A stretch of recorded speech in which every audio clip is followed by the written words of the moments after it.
Evangelho de João, no capítulo 13, Jesus está falando algo no verso 34.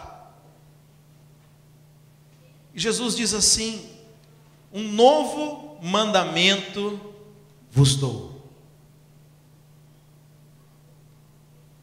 Você sabe o que é mandamento? É uma sugestão, irmãos. Eu tenho uma sugestão para você. Olha, já que você... Posso dar um palpite? A gente fala assim. Posso dar um palpite? Sabe, eu aprendi uma coisa, irmãos. Quando o meu pastor fala comigo assim: Elias, eu acho que você deveria fazer tal coisa. Não existe acho. Acho é só educação. Se é meu pastor, se é meu discipulador, se está acima de mim, aquilo que ele acha para mim é um mandamento. Amém? Mas Jesus aqui deixa claro, para que ninguém pense que é uma sugestão. Ele deu um mandamento. Amém, irmãos? Repita comigo: mandamento. É um mandamento. É bom obedecer, né, irmãos? Quando é mandamento. Um novo mandamento vos dou, que vos ameis uns aos outros, assim como eu vos amei. Ai, ai, ai.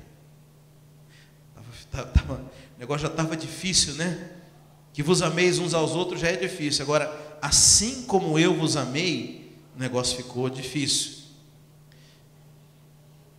Que também vós ameis uns aos outros. 35 agora. Nisto conhecerão todos que sois meus discípulos, se tiveres amor uns aos outros. Amém, queridos? Feche os seus olhos. Pai, nós pedimos que o Senhor traga revelação sobre a Tua palavra.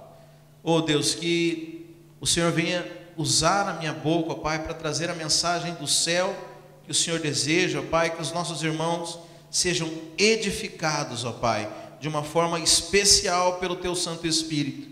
Pai, em nome de Jesus, nós pedimos que todo espírito de distração, de confusão, de desentendimento venha cair por terra, para que a Sua palavra seja semeada em boa terra.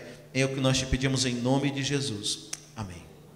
Sabe, irmãos, eu considero 3 tipos de revelação a respeito do projeto de Deus.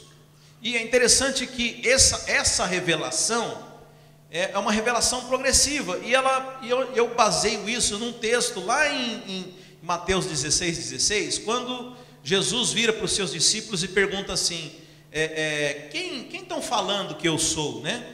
E aí os discípulos falam: um dizem que você é um profeta, outros estão falando que você é a encarnação de Elias, outros estão dizendo que você é apenas um mestre da lei. Mas aí o apóstolo Pedro, ele salta e fala assim: eu sei quem tu és o Cristo, tu és o Filho do Deus vivo, tu és aquele que o Senhor enviou dos céus. E Jesus Cristo, né, vendo aquilo, fala: bem-aventurado é Simão Barjonas, porque não foi carne nem sangue quem te revelou, mas foi o Espírito do meu Pai. E digo mais, sobre essa revelação, eu vou edificar a minha igreja, e as portas do inferno não prevalecerão contra elas. Sabe, nesse pequeno texto, nós temos 3 níveis de revelação a respeito do projeto do Senhor. Entenda, eu estou falando de revelação. Sabe, irmãos, o que nós precisamos nos nossos dias é de revelação das coisas de Deus. Você sabe, o apóstolo Paulo, quando escreve as cartas para as igrejas que ele abriu lá em Corinto, que ele lá para os romanos, ele nunca fica falando assim: olha, eu peço revelação para que vocês descubram, eu peço que toma cuidado com o pecado, ou vocês têm que adorar dessa forma. Não, a única coisa que o apóstolo Paulo orava é para que eles tivessem revelação. Então aqui existem 3 níveis de revelação. O primeiro deles, e provavelmente você já tem esse nível de revelação, por isso que você está aqui, é que Jesus Cristo é o Filho de Deus. Aliás, é até uma redundância, porque Cristo não é o sobrenome de Jesus. Cristo significa aquele que é redentor, aquele que é o resgatador. Então é Jesus o Cristo. Então, se você confessa que Jesus é o Cristo, você teve o primeiro nível de revelação. Você entendeu que Jesus veio para ser propiciação entre você e Deus. Ele se ofereceu como sacrifício para que os seus pecados fossem perdoados. Parece simples, né? Mas tem crente que não entendeu que os seus pecados foram perdoados. E estão o tempo inteiro ainda preocupados com os pecados, sabe? Porque esqueceram que Jesus morreu pelos pecados. Aliás, um dos nomes de Jesus é Emanuel, Deus conosco. Mas é interessante que quando o anjo chega para Maria e fala assim, o nome dele se chamará Jesus, e ele salvará o povo dos seus pecados. Já disse para que ele veio? Ele veio te salvar dos seus pecados. Amém? Então essa é a revelação de Jesus Cristo. Todo crente pelo menos deveria ter essa revelação do papel de Jesus Cristo. Mas Jesus não para por aí. Jesus fala que em cima dessa revelação, ele iria edificar, ele iria construir, ele iria estabelecer o que, irmãos?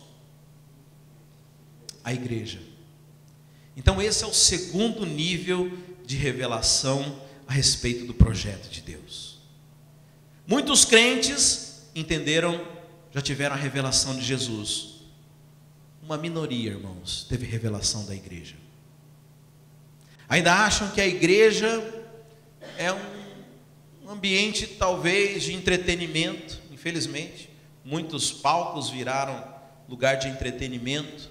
Acham que a igreja é um lugar apenas para cantar um corinho. Acham que a igreja, enfim, e às vezes enxergam a igreja apenas como uma instituição, e de fato existe uma instituição por trás disso, mas não confunda, porque antes de ser instituição, a igreja é o projeto de Deus, a igreja é o corpo de Cristo vivo, a igreja é Cristo na terra.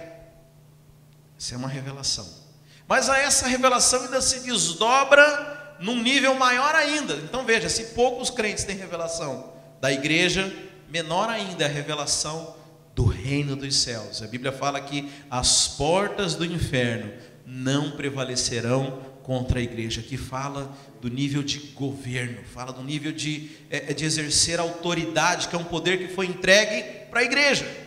Mas começa você entendendo quem é Jesus, depois você entendendo o projeto que é a igreja, e por fim você entendendo o que é o reino dos céus. Mas eu entendo que hoje nós estamos edificando igreja. O Senhor está construindo um conceito dentro de nós do que é a igreja, de que você é a igreja, mas não é, veja, não é apenas você ter uma carteirinha como se aqui fosse um clube. Não, a igreja, ela é o corpo de Cristo, ela tem um projeto, ela tem um objetivo, e ela é feita de membros que estão vinculados uns aos outros e tem um propósito. E qual que é a importância disso, irmãos? Porque a Bíblia fala que através da igreja, Cristo se manifestaria. Então esse texto que nós acabamos de ler, Jesus fala assim, eu oro para que vocês amem uns aos outros, para que vocês andem em unidade.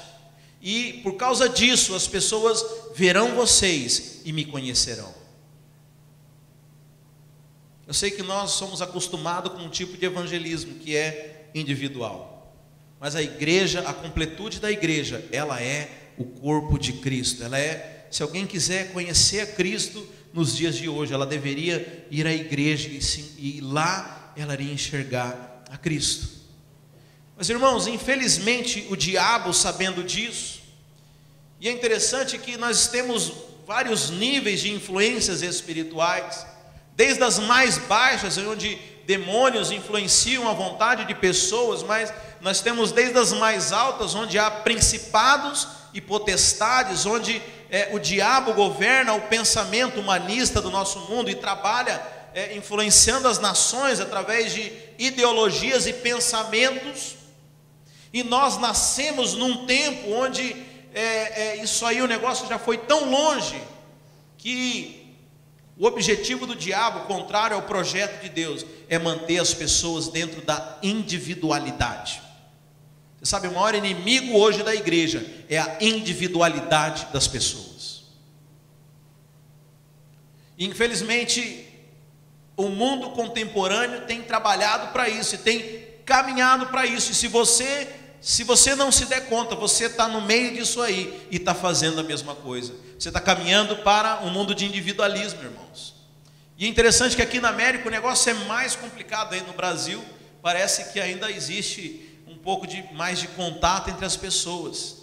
Sabe, eu fico vendo a próxima geração, a geração do celular e do tablet. Como é que funciona a comunhão? Minha esposa estava fazendo um curso de inglês e era numa escola americana. E, claro, né, se o curso era de inglês, não tinha americano lá, tinha latinos. E ela estava observando no intervalo, porque ao mesmo tempo tinha a escola americana normal. E no intervalo tinha uma mesa com os latinos, e como eles ainda conversam, e aquele fuzuê que você conhece muito bem, né?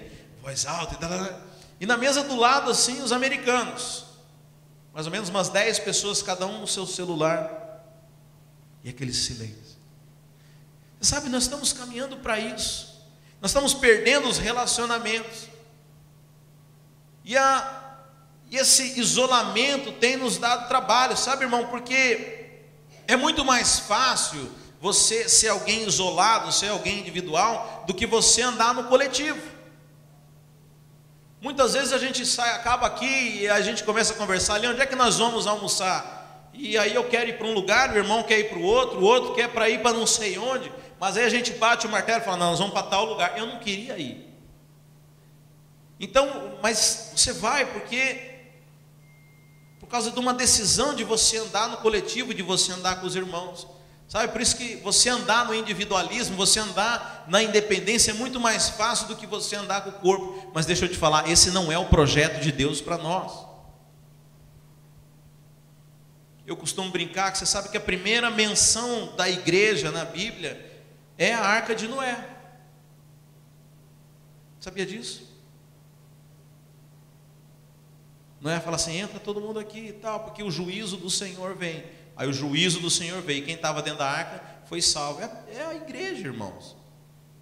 A Bíblia fala que o juízo do Senhor vai vir sobre a terra, e quem estiver dentro da igreja vai ser salvo. Agora você sabe que estar dentro da arca, dentro da igreja, espero que você entenda esse paralelo, tem suas desvantagens. Aliás, são poucas as vantagens, né? Você está limitado no espaço, você está dentro de um lugar apertado, você não pode ir onde você quer, você não pode sair, você não... E interessante que quanto mais gente, mais regra você precisa ter para você conviver. Você sabe que o termo polícia surgiu lá na Grécia, as polis, porque a partir do momento que começaram as cidades, as pessoas começaram a morar juntas, o Estado precisou exercer a lei, começar a estabelecer regra, porque um quer fazer de um jeito, o outro quer fazer de outro. Então, quanto mais o coletivo se junta, mais regra, menos individual você é. Sabe, irmãos, isso é extremamente difícil para nós. Mas eu quero dizer que o projeto de Deus é dentro da arca, é dentro da igreja. Nós precisamos abrir mão do individualismo. Então Jesus fala aqui que a marca da sua igreja, a marca daqueles que são discípulos, são aqueles que amam uns aos outros. Ah, pastor, mas eu amo meu irmão. Eu amo todo mundo, pastor. Eu só não gosto de muita proximidade. Já viu esse tipo de amor? Amor à distância. Aliás, de longe todo mundo é bonitinho, né? Todo mundo é bonitinho. Tadinho do irmãozinho lá. E você começa a conviver, você começa a ver os defeitos. Por isso, a obra de Deus não pode ser baseada nas pessoas, tem que ser baseada em Deus. Sabe, eu tinha uma discipuladora que andava com a gente lá no Brasil, e o sonho dela era ir para a África, porque vê, né, aqueles vídeos da África, aqueles menininhos barrigudinhos, né? Mas eu fiquei pensando assim, se o motivo dela é essa coisa que a mídia mostra a respeito da África, ela vai se decepcionar com as pessoas. Porque até lá as pessoas têm problema, lá tem fofoca, lá tem ovelha rebelde, lá tem gente que é contrário ao pastor, tem gente que é desobediente, da mesma forma, como em qualquer lugar. Mas é engraçado, parece que o que está longe, a grama do vizinho parece ser sempre mais bonita para nós, né, irmãos? Mas Jesus falou que se nós amássemos uns aos outros, o mundo ia falar assim que esses verdadeiramente são os discípulos. Sabe, essa é a marca da igreja. Essa é a marca da igreja. Que nós andemos em unidade. E como eu falei, irmãos, nós estamos vivendo um tempo aqui onde é só o começo, mas o começo é tudo. O que nós fizermos agora vai determinar o rumo das coisas, que as coisas vão tomar. Se nós vamos ser uma igreja que anda em unidade, ou se nós vamos ser uma igreja como outra qualquer, onde a pessoa vai, ela assiste um culto. Eu já tenho um problema com isso, porque nós não assistimos, nós vemos aqui para prestar um culto ao Senhor. Mas a pessoa vai lá, ela assiste um culto, ouve uma palavra bonitinha, legal, gostou, uma autoajuda, gospel. Já viu? Autoajuda com pano de fundo, gospel. Isso não é evangelho, irmãos. Quando Jesus pegava para pregar, o povo falava assim: dura palavra disseste. Sabe, mas é isso que Deus quer, irmão. Não adianta eu ficar enrolando sua vida aqui. Não adianta eu ficar te enganando. Sabe, nós temos que viver aquilo que Jesus mandou. Então a igreja é o lugar onde nós precisamos funcionar como um corpo, em unidade, amar uns aos outros. Mas agora eu tenho uma boa notícia para você, irmãos. Como eu falei, de perto, parece que o irmão não é tão legal assim, né? Mas chega um ponto onde o negócio começa a ficar legal. Chega um ponto onde o defeito do irmão parece que já não te incomoda. Já viu como que é a amizade entre pessoas? Sabe, amigos são amigos porque não ficam reparando o defeito uns dos outros. Ou você acha que o seu best friend, BBF, né? Best, isso aqui é forever. BFF, best friend forever, não tem defeito.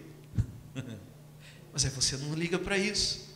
E é isso que Deus quer de nós, que você não preste atenção no defeito do seu irmão, mas que você descubra aquilo que ele tem de bom, e que nós andemos como igreja em unidade.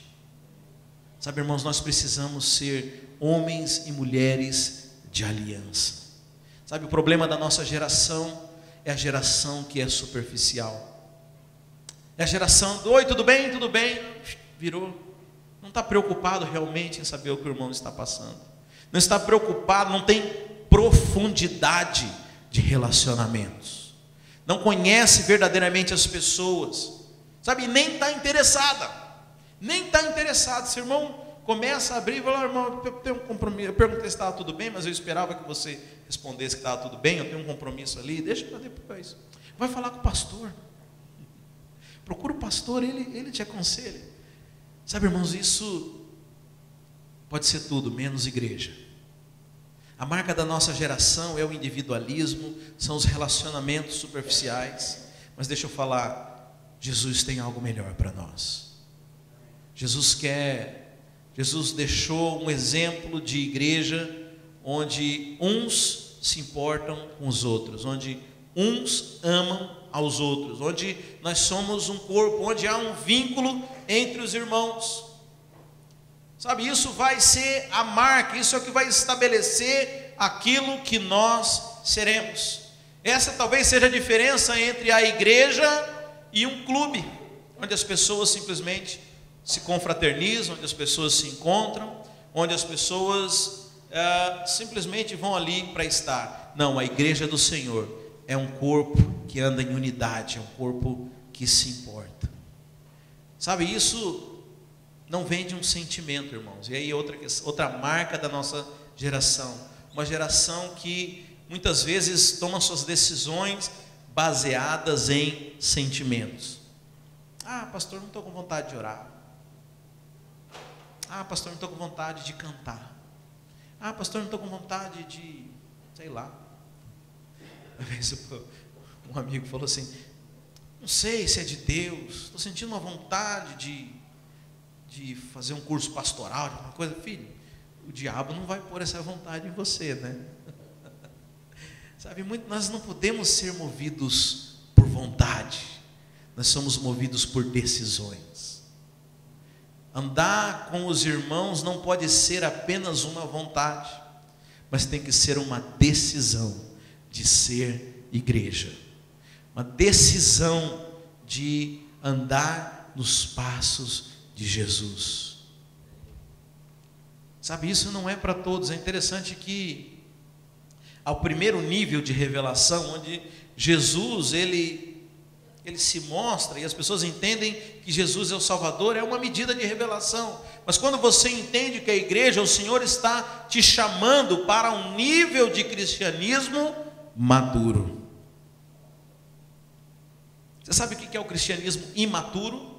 É só você olhar uma criança de 5 anos. Ela não entende que existem outras pessoas e que ela é um coadjuvante dentro de um universo maior. Eu, pelo menos, irmãos, eu pensava que o mundo girava em torno de mim, até não sei quantos anos de idade. Mas eu cresci e descobri que eu sou apenas uma peça dentro de um organismo, dentro de um projeto maior. Mas é de criança isso, achar que ela é o centro das coisas. Já viu pessoas que vivem um evangelho que é voltado em si mesmo. É o meu problema, é a minha bênção, é o meu não sei o que, é o meu milagre, é o meu isso, é o meu aquilo. Filho, acorda, cresce.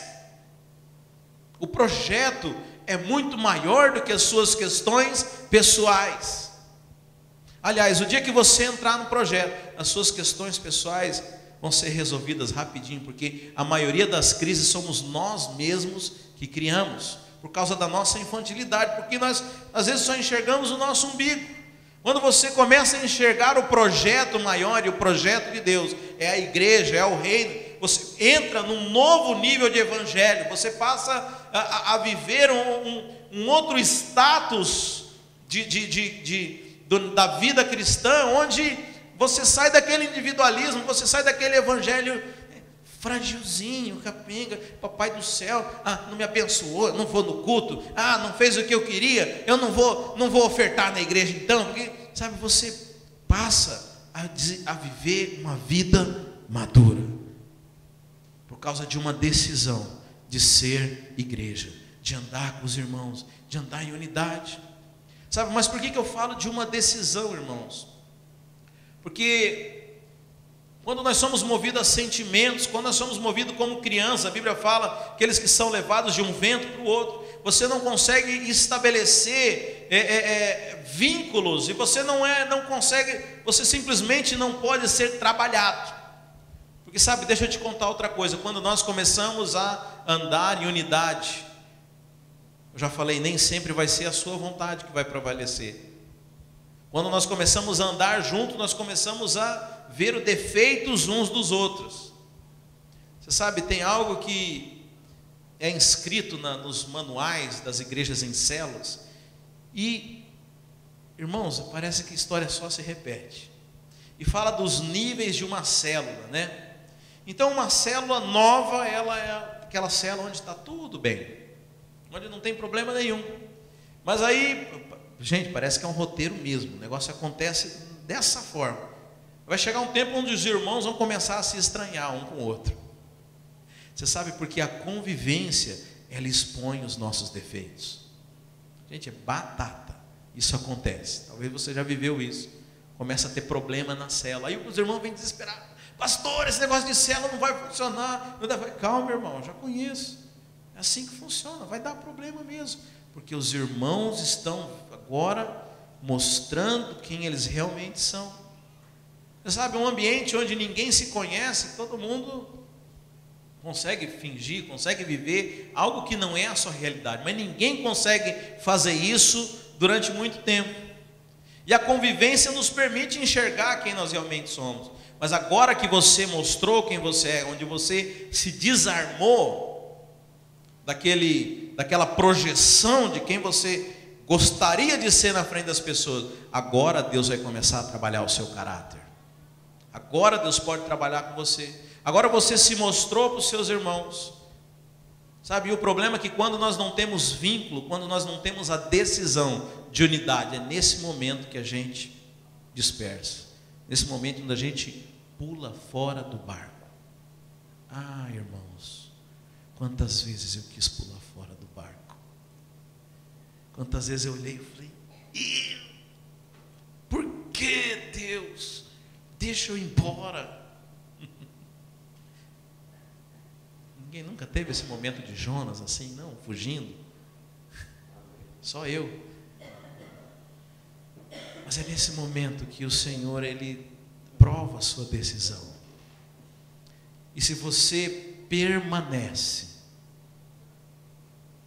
o Senhor começa a trabalhar na sua vida. O Senhor começa a trabalhar o seu caráter. Até porque não é só o outro que tem defeito, a gente também tem, por mais que a gente pense que não. Sabe, mas é nesse momento em que o Senhor começa a lidar conosco. Através do defeito do irmão, através da tolerância, tá aí que começa a nascer o amor. Aí começa a nascer a unidade. Aí nós começamos a ser a igreja. Começamos a manifestar a Cristo. Sabe quantas vezes, irmãos, pessoas vêm falar da igreja e apontam os defeitos. Tem gente que fala mesmo, é ruim mesmo. É ruim mesmo. Eu era diferente, eu tentava esconder os defeitos. Ah, porque fulano é fofoqueiro na igreja. Isso, não, irmão, isso é coisa da sua cabeça, não tem nada disso. Sabe, mas a verdadeira maturidade é você falar, realmente, tem muitos defeitos, inclusive eu tenho muito defeito também, mas a gente está lá, não é por causa da perfeição um do outro, mas é por causa de uma decisão de ser a igreja, uma decisão de andar uns com os outros e de expressar a Cristo, apesar de nós. Sabe, Deus nunca exigiu perfeição dos seus homens. Aliás, eu acho maravilhoso na Bíblia que você vê todos os grandes homens de Deus. A Bíblia jamais escondeu o pecado dele, jamais escondeu o defeito de cada um. Sabe, Deus não está procurando homens perfeitos, Deus está procurando, eu falo homens e mulheres, de aliança, de unidade, que tem uma decisão de, apesar da individualidade, apesar dos defeitos, apesar dos problemas, decidiram ser igreja, porque o nosso Jesus Cristo, o nosso Senhor, sabe, nós falamos a palavra Senhor de uma forma muito, sem ter compreensão do que significa, irmãos. Quando alguém fala Senhor, você está dizendo que Ele é o seu dono, e Ele determinou algo na sua vida. A Bíblia fala, um mandamento vos dou, que ameis uns aos outros. Isso é um mandamento, irmãos. Não depende da sua vontade, não depende, sabe, a minha decisão de obedecer a Deus, de amar uns aos outros, de andar em unidade como igreja, e nisso Ele será conhecido, o nome do Senhor Jesus será engrandecido, quando nós verdadeiramente formos a igreja do Senhor andando em unidade. Sabe, irmãos, por isso, o meu convite nessa manhã, e nós estamos encerrando, é que nós tenhamos a firme decisão de andarmos juntos, de andarmos em unidade, sermos homens e mulheres de aliança. Sabe, que não seja qualquer vento que venha te balançar, que não seja qualquer problema, que não seja o defeito do seu irmão, sabe, nós precisamos andar juntos.